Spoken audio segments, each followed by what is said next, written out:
오늘 이러한 윤석열 재판에서 가장 중요한 내용이 나왔는데요. 아주 충격적입니다. 원래 윤석열은 대통령, 장관, 김용현 장관, 그리고 사령관들과 함께 안가, 그리고 대통령 관저에서 수없이 만나왔습니다. 이 중에서 10월 1일 국군의 날 행사가 있었던 날이 매우 중요한데요. 이 국군의 날 행사는 끝나고 나서 대통령 관저에 군인 수뇌부들을 부를 예정이었습니다. 약 20명에. 하지만 김용현이 서울에 있는 사람만 부르자라고 이야기를 해서 6명이 함께 만나게 됩니다. 그렇게 모인 사람이 누구냐? 윤석열, 김용현, 이진우, 여인영, 곽종근, 강호필 이렇게 6명이서 만나요. 어라? 보니까 내란에서 가장 핵심적인 역할을 했던 6명만 모이게 된 겁니다. 당시에 이렇게 6명이 모였었을 때 곽종근 사령관이 이러한 증언을 합니다. 당시에 윤석열이 비상대권이라든지 아니면 반국가 세력, 부정선거 등 이러한 이야기를 했었다라고 이야기하니까 윤석열이 참을 수가 없었나 봐요. 갑자기 끼어듭니다.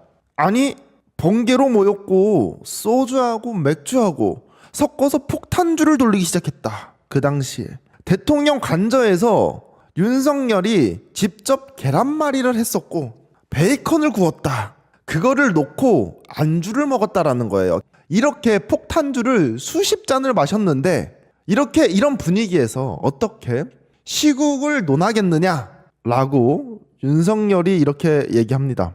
그러니까 곽종근 사령관이 화가 났어요. 분노가 치밀죠. 왜? 진실을 말하지 않으니까. 나를 거짓말쟁이로 만드니까. 그래서 원래 곽종근 사령관은 10월 1일 날 한동훈과 일부 정치인에 대해서 이야기를 했다 정도만 진술을 했어요. 근데 오늘 매우 충격적인 이야기를 덧붙여서 합니다. 한동훈하고 일부 정치인들을 호명하면서 당신은 윤석열을 말합니다. 당신 앞에 잡아오라고 했습니다. 당신이 총을 쏴서라도 죽이겠다고 하셨습니다. 라고 증언을 해요. 당시 이 증언을 듣던 윤석열은 얼굴 표정이 사색이 됩니다. 얼굴이 빨개져요. 그리고 입이 가라앉습니다. 윤석열이 이렇게 화가 났던 이유는 두 가지로 추측해 볼 수 있죠. 곽종근 사령관이 이전에 말하지 않았던 내용의 진실을 밝힘으로써 본인이 불리해졌기 때문에, 두 번째로는 기억은 나지 않지만 계속 되새겨보는 거, 내가 정말 그랬었나. 하지만 윤석열은 애초에 양심이 없는 사람이기 때문에 기억은 나지만 본인이 불리해질까봐 아마 얼굴이 울그락불그락 변했을 걸로 추측됩니다. 그리고 여기에 한 가지 단서가 있습니다. 일부 정치인이라고 했어요. 곽종근 사령관이 실제로 정치인은 한동훈만 이야기합니다. 근데 그 일부 정치인이 과연 누구일까요? 저는 100% 이재명 대통령이 포함됐다라고 봅니다. 노상훈 수첩에 보면 체포조 14인에 이재명 대통령, 조국 대표, 한동훈, 의원식 국회의장, 김호준 총수 이런 사람의 이름의 리스트가 있었어요.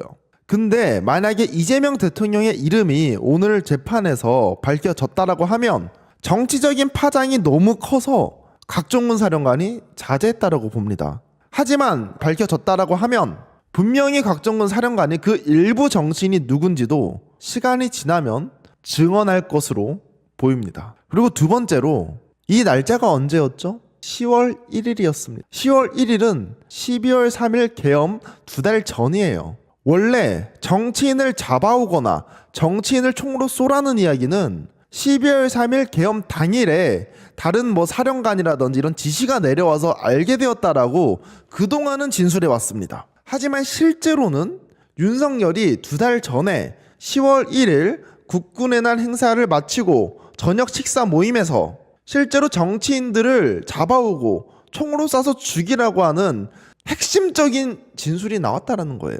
결국 비상계엄, 내란은 윤석열의 철저한 계획으로 실행된 것이지 단순히 기분으로 실행된 것이 아니다라는 겁니다. 당시에 저 같은 경우에도 너무너무 놀랐습니다. 어떻게 인간이 그럴 수가 있지? 심지어는 한동훈은 본인의 오른팔이었어요. 아무리 밉고 싫다고 하더라도 본인과 함께 지내온 세월이 있고 동지인데 본인의 의견이 맞지 않는다는 이유로 한동훈을 콕 집어서 한동훈 잡아오고 총으로 쏴 죽여라.